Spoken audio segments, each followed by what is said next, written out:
तो दोस्त चैनल पर न्यू हो चैनल को सब्सक्राइब करें और साथ बने हुए बेल आइकन पर क्लिक करें। इस बेल आइकन पर क्लिक करने से आप हमारी डेली बेसिस पर मेडिसिन से रिलेटेड अपलोड की जाने वाली वीडियो से आगाह रहेंगे। तो व्यूवर, जैसा कि आप सब दोस्तों को पता है कि मैं मेडिसिन से मुतल्लिक रिव्यू करता हूँ, किसी भी मेडिसिन से मुतल्लिक आप सब दोस्तों को इन्फॉर्मेशन देता हूँ कि ये मेडिसिन किस चीज़ के लिए बनाई गई है, इसके क्या क्या फ़ायदे और क्या क्या नुकसान भी हो सकते हैं। व्यूवर, आज मैं आपकी खिदमत में रोलिंग 20 mg कैप्सूल के मुतल्लिक रिव्यू लेकर हाजिर हुआ हूँ, यानी कि इसके मुतल्लिक आज आपको तमाम इन्फॉर्मेशन देने वाला हूँ।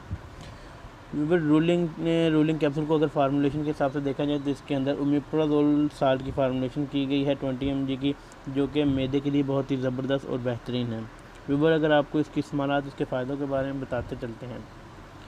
अब व्यूवर आपको इसके इस्तेमालात और फ़ायदों के बारे में बताते हैं। व्यूवर, रोलिंग कैप्सूल जो कि ओमेप्राजोल साल्ट में है, ये आप मैदे के अंदर होने वाली जलन की सूरत में इस्तेमाल कर सकते हैं। अगर आपको मैदे के अंदर पेन वगैरह होती है तो उस सूरत में भी आप रोलिंग टेबलेट इस्तेमाल कर सकते हैं। व्यूवर, अगर आपको आम रूटीन के अंदर रेगुलर कब्ज़ रहती है, मैदे के अंदर बदहज़मी होती है या मैदे के अंदर जलन रहती है तो उस सूरत में भी आप रोलिंग कैप्सूल इस्तेमाल कर सकते हैं। इसी के साथ साथ व्यूवर, अगर आपको खट्टे डकार आते हैं तो उस सूरत में भी आप रोलिंग कैप्सूल इस्तेमाल कर सकते हैं।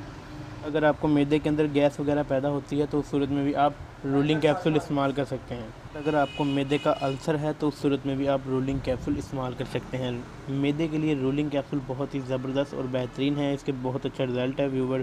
व्यूवर्स, बाद औक़ात क्या होता है कि मैदे में गैस के रहने की वजह से आपके सर को चकराहट महसूस होती है, जिसकी वजह से आप डिप्रेशन का शिकार होना शुरू हो जाते हैं, जिसकी वजह से बहुत सी बीमारियों का आप शिकार भी हो सकते हैं। इसीलिए व्यूवर्स, अगर आपको मैदे का गैस वगैरह होता है तो आप रोलिंग कैप्सूल इस्तेमाल कर सकते हैं मैदे के गैस के लिए। अगर आपको बदहज़मी होती है तो उस सूरत में भी आप रोलिंग कैप्सूल इस्तेमाल कर सकते हैं।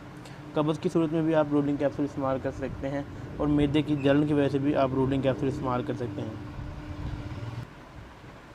अगर आपको रोलिंग कैप्सूल की मैन्युफैक्चर करने वाली कंपनी के बारे में बताया जाए तो इसे हाईक्यू फार्मा ने मैन्युफैक्चर किया है, जो कि बहुत अच्छी पाकिस्तानी कंपनी है।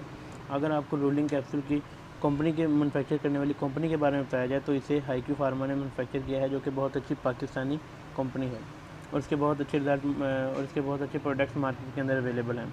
और इसी के साथ अगर प्राइस के बारे में इसके बताया जाए तो रोलिंग कैप्सूल का रेट 210 रुपये की डब्बी है और 14 कैप्सूल इसके अंदर होते हैं। तकरीबन 15-16 रुपये का एक कैप्सूल बनता है। व्यूवर, मैं आपको सिर्फ रोलिंग कैप्सूल का रिव्यू करवा रहा हूँ, इसके मतलब इन्फॉर्मेशन दे रहा हूँ। अगर आपने कोई भी मेडिसिन इस्तेमाल करनी हो तो अपने फैमिली फिजिशियन डॉक्टर के मशवरे के साथ इस्तेमाल कीजिएगा, क्योंकि हर मेडिसिन के कोई ना कोई साइड इफेक्ट लाजमी होते हैं। उम्मीद करता हूँ व्यूवर्स, आपको हमारी आज की वीडियो अच्छी लगी होगी। अगर वीडियो अच्छी लगी हो तो वीडियो को लाइक करें, कमेंट करें, चैनल को सब्सक्राइब करें। अल्लाह पाक आप सबका हामी नासिर हो। अल्लाह हाफिज़।